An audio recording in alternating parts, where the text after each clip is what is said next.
Hola, bienvenidos a Esquina Literaria. Les estoy compartiendo la lectura de este libro, Psicoanálisis y Criminología, Estudios sobre la Delincuencia. Un libro sumamente interesante, me parece una gran investigación y muy importante todos los autores que menciona para entender la ciencia de la criminología y la forma en que el psicoanálisis aborda el tema de la delincuencia. Espero que a ustedes también les esté gustando. Seguimos en el capítulo número 1. Y hoy vamos a leer El delincuente canalla.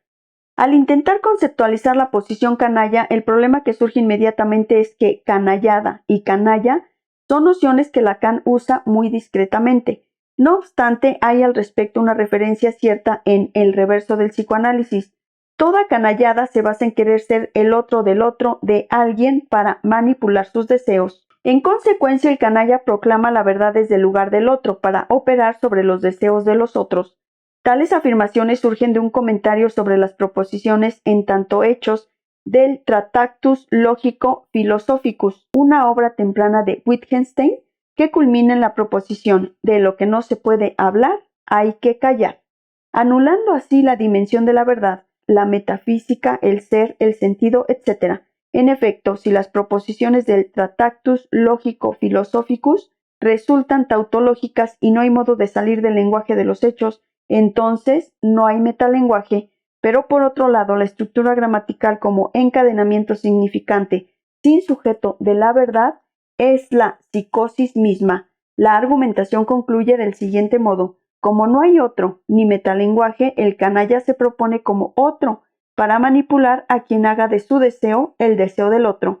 Por esto, como indica Lacan, también existe la canallada filosófica, como un saber sistemático, un sistema o una doctrina que se propone como verdadera para los demás. Ahora bien, la gran canallada en la época del otro que no existe es inexcusablemente la científica, la cual, establecida enteramente como verdad por el mercado multinacional, capta el deseo de todos, proponiéndose como otro del otro. No parece existir además política alguna que presente las condiciones para establecer un límite al desencadenamiento de la ciencia en la construcción de la realidad. Incluso Eric Lauren ha titulado a un trabajo suyo Psicopatía de la evaluación, lo que permite entrever como expresión de una gran canallada al mismo sistema evaluativo. En contrapartida, Slavoj Zizek señala que el sujeto contemporáneo manifiesta una desconfianza cínica hacia toda ideología pública, pero se deja llevar sin contradicción por fantasmas paranoicos de supuestas conspiraciones políticas, económicas o religiosas. Por ejemplo, el SIDA es resultado de un laboratorio secreto de la CIA, los francomasones dominan el mundo, y así la desconfianza en el otro termina en la desconfianza en el otro del otro invisible e impenetrable que maneja los hilos del mundo. De esta forma se hace consistir a una canallada política en la subjetividad cínico-posmoderna de nuestros días. Según argumenta Zizek, la violencia contemporánea es la tentativa de golpear ese insoportable exceso de goce que se agrega al otro, convirtiéndolo en el otro del otro. Como se advertirá en el capítulo siguiente, las psicopatías tienen una tradición importante en la psiquiatría y en el psicoanálisis de la Asociación Psicoanalítica Internacional. En su conjunto, tales enfoques han destacado especialmente el rasgo de manipular, el cual ha quedado a nivel fenoménico y social como la característica más sobresaliente del psicópata. Desde esta perspectiva, habría una analogía entre el psicópata y el canalla, aunque este último es más específico, pues se define a partir de manipular el deseo de los demás. El canalla es aquel que, sabiendo captar el mundo de goce del otro, ejerce promesas, amenazas o expectativas en forma explícita o implícita, a través de las cuales consigue el consentimiento y la complicidad del otro. La proposición canalla se distingue del método perverso. El canalla ocupa el lugar del otro para manipular al otro, mientras que el perverso ocupa el lugar de objeto para conseguir la división subjetiva en el paternaire y así alcanzar el goce del otro. En efecto, con una voluntad decidida, el objetivo del fantasma perverso es el goce del otro y el medio es su identificación instrumental, pasando por la angustia del paternaire. El canalla logrado separado del otro consigue una posición de certeza para obtener su propio goce. Contrariamente, el perverso apunta hacia el goce del otro. Por otra parte, la noción de delincuente canalla puede combinarse en sus extremos con las estructuras perversa y psicótica. Por ejemplo, una voluntad canalla del perverso, posicionado como instrumento del goce del otro, que puede virar hacia el lugar del otro. Individuos asesinos como Gilles de Rais o Albert Fish, que resultan complejas suplencias perversas de la psicosis, o formas de criminalidad y delincuencia que resultan compensaciones canallas de la psicosis. Ahora bien, indudablemente al negar toda implicación con la culpa y la responsabilidad, la posición canalla resulta antinómica a la rectificación subjetiva. Justamente un rasgo característico del canalla es que siempre se inventa disculpas para todo. Asimismo, un canalla que siempre encuentra justificaciones para sus actos sin culpa ni responsabilidad alguna puede ser perfectamente compatible con la normalidad social y política. Resulta frecuente que el canalla se enmascare detrás de una autoridad en la que no cree y desde allí comienza a ejercer una influencia sobre el otro. Ciertamente los individuos manipuladores del deseo no se corresponden con el delincuente común ni con el asesino criminal, sino con predicadores, dirigentes, terapeutas, etc.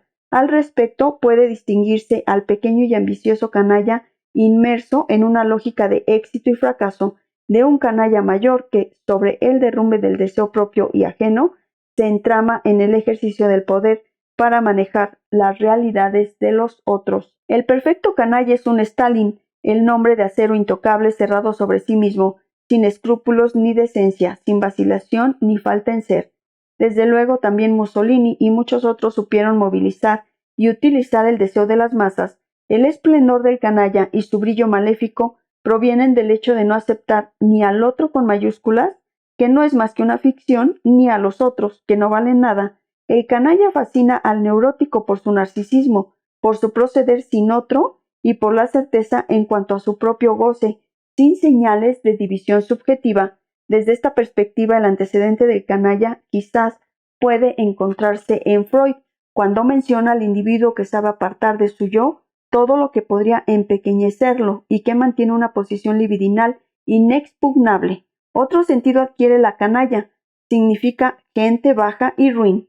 Cuando Marx menciona a la canalla de las grandes ciudades, en referencia al proletario lumpen, que en lugar de reaccionar y sumarse al movimiento de la revolución se venden fácilmente, ahora bien, el delincuente canalla de nuestros días podría figurarse polarizadamente entre el corrupto y el jefe de una banda de delincuentes, obnubilado por la ambición. El político corrupto no deja de camuflarse en los gobiernos democráticos, ni de delinquir ni de fingir ser un hombre trabajador y honesto para aprisionar el deseo de los otros.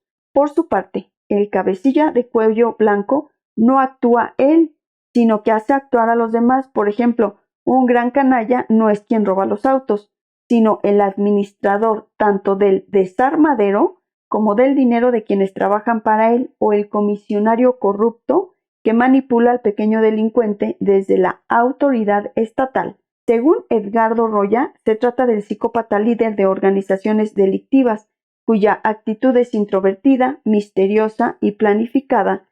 Como se apreciará en el siguiente capítulo, el canalla corrupto es equivalente a la forma leve de psicopatía de Clay, denominada encubierta, y ejemplifica con la figura del hombre de negocios, el hombre mundano, el científico e incluso el psiquiatra.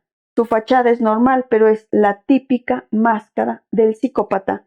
En paralelo con este paradigma del canalla psicópata, puede ubicarse al cinismo como forma de ideología contemporánea, según la tesis de Sloterdijk. El sujeto cínico está al tanto de la distancia entre la máscara ideológica y la realidad social, pero se queda con la máscara, la cual vela su interés particular oculto. Así, tras las sublimes frases ideológicas se ocultan los intereses ególatras, la violencia y las brutales pretensiones del poder. En contraposición, el quinismo representa el rechazo a la ideología dominante a través de la ironía y el sarcasmo para evidenciar la ganancia personal que el político extrae del sacrificio de los demás. En definitiva, y más allá de las figuraciones, el delincuente canalla es aquel que sabe que el otro de la ley es un semblante y no se detiene en la manipulación de los otros ni en sus acciones de goce por ningún ideal.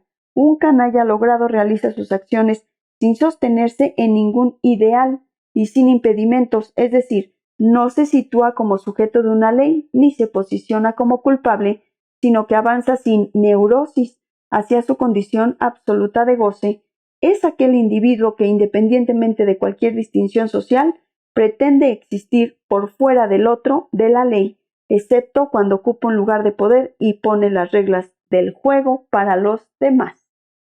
Espero que les esté gustando la lectura de este libro, Psicoanálisis y Criminología, Estudios sobre la delincuencia, de Juan Pablo Moyo. Los espero en el próximo video. Vamos a leer el corolario de este primer capítulo y después iniciaremos con el segundo capítulo de este libro. Así que los espero para continuar con esta interesante lectura. Muchas gracias por escuchar.